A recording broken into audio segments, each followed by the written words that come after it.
How we doing, YouTube? Jags to Riches, James Peters. Thank you so much for your time. Straight to it. The Boston Celtics. Woo-wee. I mean, it's almost like a broken record now. Another incredible win. Awesome game. Briefly going to react to the Charlotte Hornets win. 115-101. Go over the box score, the game script, but this episode is really going to be dedicated more so to Jayson Tatum. I mean, coming into this year, there was a lot of, is he a superstar? Can he take that step into the superstardom? Top 5, top 10, top 20, where is he ranked? That was a lot going on coming into this year. Early on, he struggled, but I mean, he has clearly gone up to the next level. And I think that all the praise he has received recently is well-deserved, well-earned, and we're going to break down and go into everything he's done recently and really talk about where he ranks, because it's time to really start giving this man his flowers even more so than he already has received. But let's get straight into it, guys. Give me as I... So, straight to the 115-101 win against the Charlotte Hornets. Now, looking at the box score, again, it's Jayson Tatum, 44 points, 5 rebounds, 3 assists, 3 steals, a block. He was 16 for 24 from the field, 6 for 9 from the 3, a perfect 6 for 6 free throw, and was just on another level, as I mentioned. I'll go to the game script here in a minute, but I mean, what he did in the fourth quarter, where it was, I believe he scored 16 of his 44. I may be wrong, but it was close, somewhere in that ballpark. And it was just, it seemed like he couldn't miss. And it just seems like he is in this zone recently where he knows he's the best player on the court and that there is nothing anyone can do about it. Looking at the rest of the team, both of the bigs I was so proud of, Rob and Al, both coming up with double-doubles. Time Lord, 11 rebounds, 11 points. Al, 10 points, 10 rebounds. He also had 3 assists, 3 steals. He was 2 for 4 from the 3, 4 for 8 from the field. Rob, 5 for 7 from the field. He's always, amazing from there. He had 2 blocks as well. Marcus Smart and Derek White, our point guards, were excellent. Marcus Smart plus 10, he had 12 points with 9 assists. He was 6 for 12 from the field. But then you had Derek White off the bench in 32 minutes. He was a plus 22 with 11 points and 8 assists. So you're talking about 17 assists between our 2, lead guards. I thought Marcus Smart was phenomenal, man. I think that he's also just, there's a lot of apologize to Ime. Do we owe Ime an apology? But I think that there's a list of apologies that are due, and Marcus Smart should be found somewhere at the top of that list. Because remember, this is a guy that for years now has had to deal with the trade Marcus, get him out of here. And then, I mean, is he a real point guard? And then just the way the season started, it just still didn't seem like he was getting that. But just since this turn of the year and since he returned in late January, I mean, is it a coincidence that their success, like I said, there was a point where they had won like 10 out of the 12 games since he's returned, and they haven't lost since that time, but they've played like 10 more games. So I'm curious to know. I need to actually look at that in a second, because it's like since he's returned in late January, they've only lost to the Pacers and Pistons. Every single other game he's played in, they've won. And just his the ball movement, the way he's been attacking, the penetrating pass, the kickouts, the vision, just the lobs, I mean, I'm so impressed with how Marcus, it really does seem like he is just full on taking this. I'm the point guard. I'm going to get everyone involved. And that seems like that, that has been his, primary, everything. His full attention is on getting everyone else better and involved while also being a first team all defender. He's been excellent, man. I'm so proud of Marcus. And I mean, the Jays are untouchable. Rob is kind of getting there. I mean, he's there as well, but I think Marcus is really making a case to be on that. I mean, that core 4, throw Derek White in there. I mean, Lord have mercy. This is a special group. Forgive me if I'm missing anyone. Grant Williams, 7 points, 8 rebounds, but shows some love to the opponent. This is an interesting one, guys, because if you see, they had like, what, 5 or 6 people in double figures. However, at the same time, it's like the high was only 17. You know what I mean? Like PJ Washington, Miles Bridges both had 17 points. LaMelo, he was 6 for 12, but he only had 15 points. He had 8 rebounds, 4 assists. You have Montrezl Harrell off the bench, 10 points for them. I mean, this was, if you take into the, consider, where's Terry at? Terry Rozier with only 14. He was 5 for 17. And why that is significant, guys, because the last 2 times we played them, back when we played them, on the 2nd of February, that was LaMelo, going on a career game. He had 38 points, 6 rebounds, 9 assists, and Terry Rozier had 23. The game before that, January 19th, Terry Rozier had 28 points and 10 assists, while Miles Bridges went for 22 on us. So the fact that their high was only 17 points, I mean, that does say a lot. We almost held them under 100. That would have been good, just, to add another, feather in the cap, because that's, been something that this team obviously prides himself, the best defense in the NBA. But the fact of how many teams we've held under 100 points, like I said, no disrespect to the Hornets. It was one of those games for me, guys, where, forgive me it was one of those games. It was kind of slow. It almost seemed like the Celtics weren't going at 100% for the majority of it. You know what I mean? If you think it like going into halftime, it was 52-48, back and forth. I mean, but it was just at a point in that second half, Jayson Tatum was just like, I'm done with this shit, guys. Like, let me end this game. And that's basically how it went down. Like I said, going into the fourth quarter, it was 87-78. So not even a 10-point game. And then all of a sudden, about a minute and a half into the fourth quarter, Jayson Tatum hits like back-to-back threes. He had that one, in the corner with PJ Washington, that step back or a sidestep 3 with PJ Washington guarding him.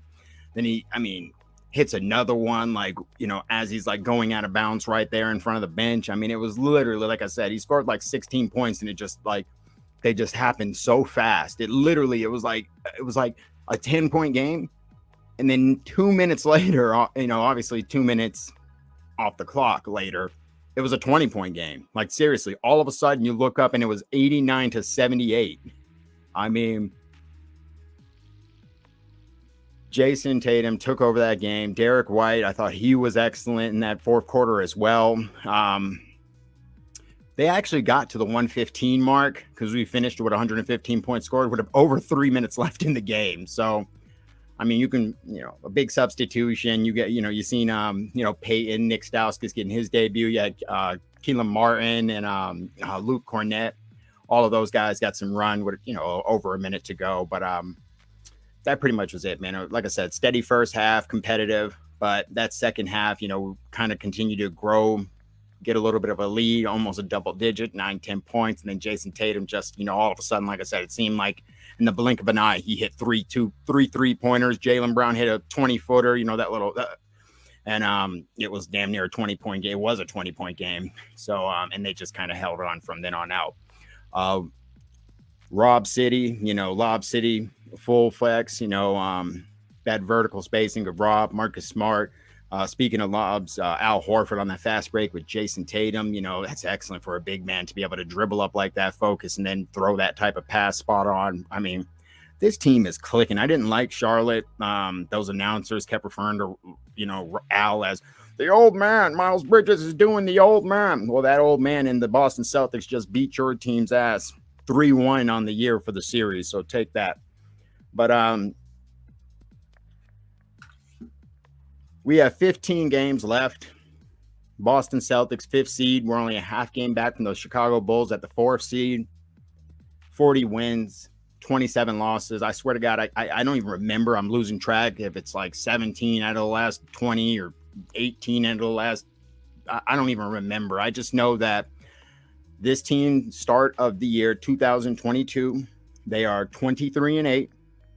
We actually finished the 2021 with that big win against Phoenix. Don't forget that, right? So we're actually, since years in, we're actually 24-8. But since 2022 started. We're 23-8. Coincidentally, second best behind only Phoenix. They're the only team with a better record so far in 2022.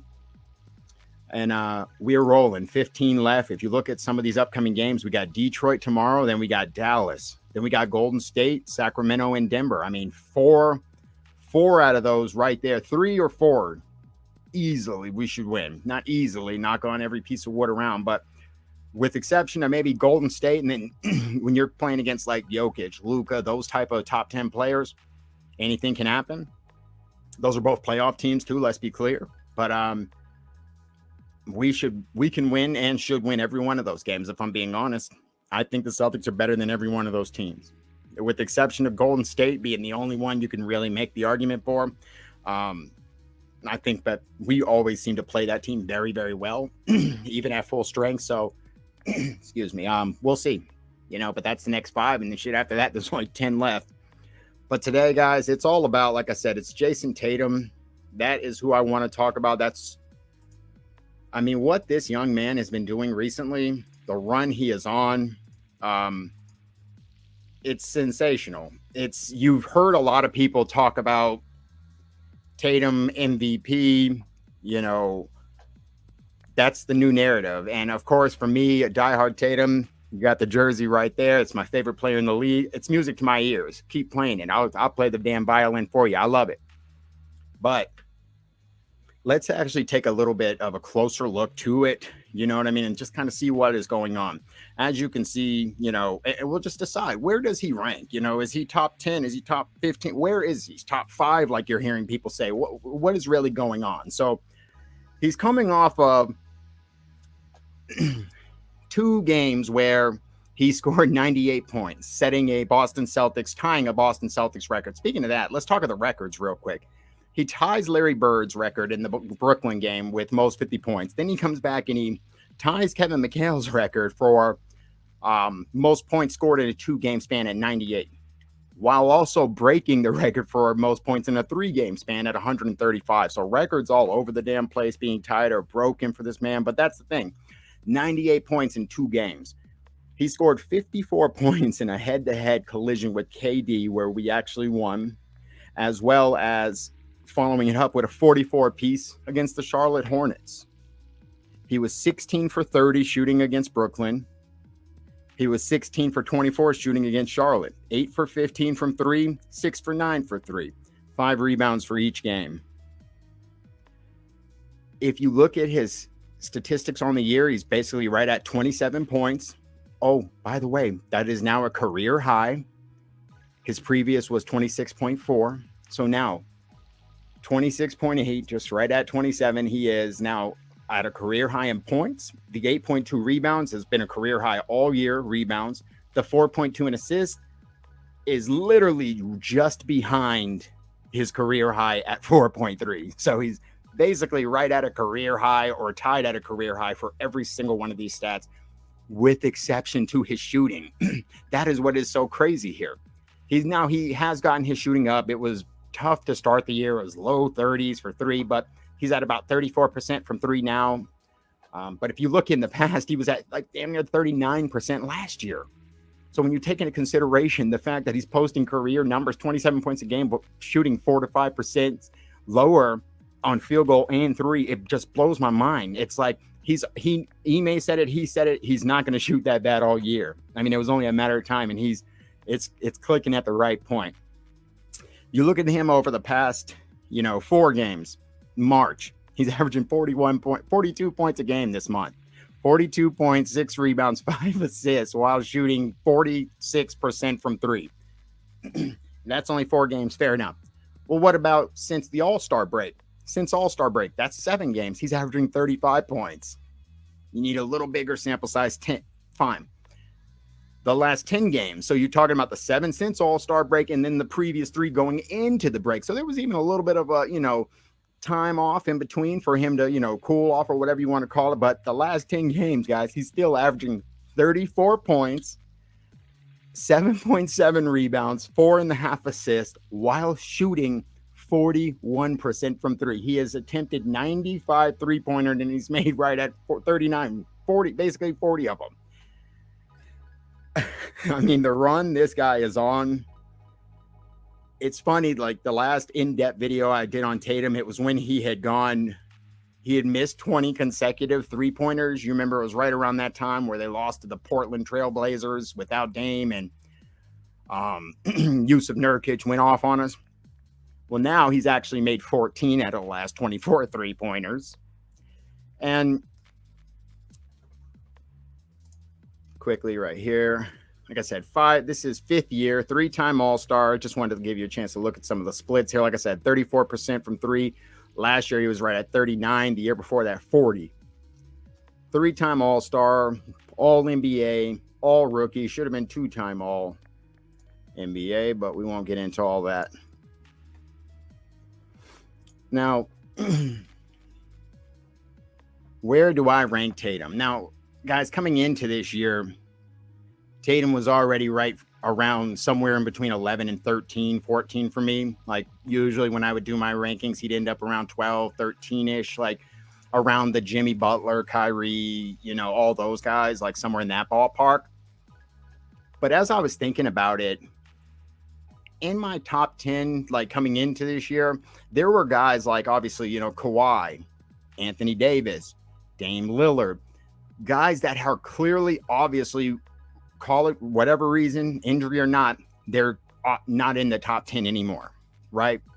And in fact, I would say Kawhi, once he gets healthy, it probably won't take him too much time to instantly shoot back. But some of those guys, both AD and Dame, they've got to prove it. They were both having down years, especially Dame went from averaging, 30 and 8 to 22. So, and AD, I mean, both of those guys got to show me, to get back in there. Meaning that right there is like 3 spots. Jayson Tatum is without question, in my opinion, a top 10 player in the NBA. I think that this run, especially, like I said, I've given you over the last 10 games, the sample size, the Celtics, how hot we are. Like this was a team that was 3 games under 500, 2 months ago in January. Now we're 12, 13 games above it.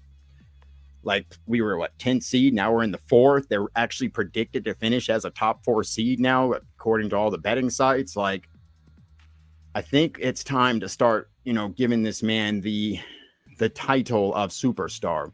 Like he has taken that step. This is it right here. You're seeing it. You are seeing him taking that step from a star to the superstar right in front of you. Appreciate what you're witnessing, because I have a feeling that at the end of this season, when it is all said and done, and I mean, God forgive me, because this will be clipped if it goes wrong, but I don't know why, guys, but I'm really believing in this team. From what I am seeing, there is a real chance that this could be a very special ending and conclusion to this season. Not quite top 5. You still got the KD, Giannis, LeBron's, Joel Embiid, you know what I mean? You got Curry. There's still some guys right up there, but just outside of that top 5, where you've got the Harden, Luka, Ja Morant, DeMar DeRozan, like that's where the Tatum is at. Like, you know what I mean? Jokic. You know what I mean? Of course, there might be a guy I'm forgetting, but that is where Tatum is at. Right outside that top 5, you'd probably put Jokic 6, and then after that, who's 7? Tatum, Luka, Harden. You can pretty much at that point make an argument. So yes, he is somewhere between, I'd say 5 and 8, 5 and 10, definitely for me. He is a top 10 player. He has taken that step into being a superstar. And I think when this season's all said and done, guys, and this team's battling in the Eastern Conference Finals, and we're like, oh my goodness, like, are they? We'll all be saying it. It'll be a consensus opinion when it's all said and done. But thank you all so much for your time. No game tonight. We're coming back with the Pistons tomorrow, hoping for a big, big win then. Otherwise, guys, thank you all. I appreciate you. 15 games left. Playoffs right around the corner. Half game back from the 4th seed, where it's looking like a Chicago Bulls matchup, but still too many games left. There will probably be a little bit more shaking up, but cannot wait. This is going to be one of the best and most exciting playoffs, especially from the East, I think of, recent memories. So countdown. But again, I hope you have an incredible conclusion to your day. Jags to Riches, James Peters, thank you all so much for your time, guys. Take care. Thank you.